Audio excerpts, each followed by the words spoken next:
نمر طنطا أكل دراع الراجل واتكل على الله. تبتدي الحكاية إن في سيرك أقام الحفلة بتاعته تاني يوم العيد في مدينة طنطا، والناس قاعدين ومبسوطين وعمالين يهيصوا ويسقفوا.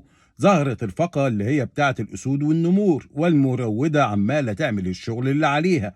وفجأة زي ما انتوا شايفين، أحد العمال اسمه محمد كان واقف ساند دراعه على السور، مسك النمر في دراعه ومش عايز يسيبه، والناس يحاولوا زي ما انتوا شايفين.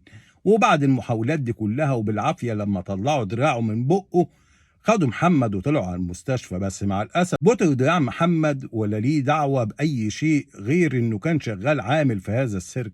يعني راجل بيكسب يا دوبك باليومية، ويا دوبك بيشتغلوا موسم ولا موسمين في السنة. يا ترى ده هيقدر يعيش ازاي؟ هل هو وهو معاق دلوقتي هيلاقي شغلانة تناسبه؟ وخصوصا ان المهنة بتاعته نادرة شويتين انه يبقى عامل في سيرك، يعني هيشتغل ايه؟ والغريب ان والد محمد لما راحوا المستشفى قال لهم ده كل اداره السيرك اللي عملته لنا جابت له علبه عصير. لا اله الا الله. يعني هو دي المكافاه اللي تقدروا تجيبوها له؟ راجل زي ده واصبح معاق، بدل ما نقف معاه، بدل ما نعمل له تكافل، بدل ما نعمل له اي معاش يقدر يعيش بيه. ورجاء بقى لو سمحتم، يا ريت المحافظ ياخد الاجراءات اللازمه ويتعامل معاه من منطلق ان ده راجل اتصاب اصابه عمل، يشوف له شغلانه تبع المحافظه تقدر تعيشه عيشه كريمه.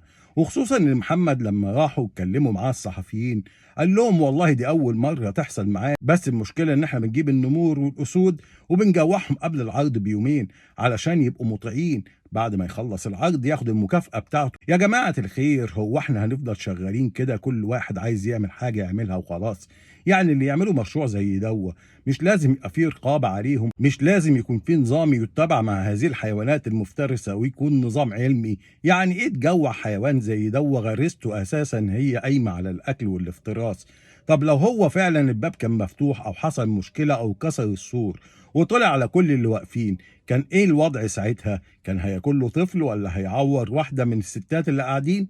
يا جماعة الخير، لازم يبقى فيه رقابة. احنا لغاية امتى كل واحد عايز يعمل مشروع ما يهموش غير المكسب ومش مهم صحة الناس المواطنين؟ راقبوا المشاريع اللي زي كده، ويا ريت نبقى واعيين ان احنا في النهاية مواطنين، يعني بني ادمين. كل الدنيا المفروض تبقى قايمة لمصلحتنا، مش نبقى قاعدين متعرضين للخطر في كل لحظة، حتى واحنا قاعدين بنفرح ولادنا في حفلة سيرك.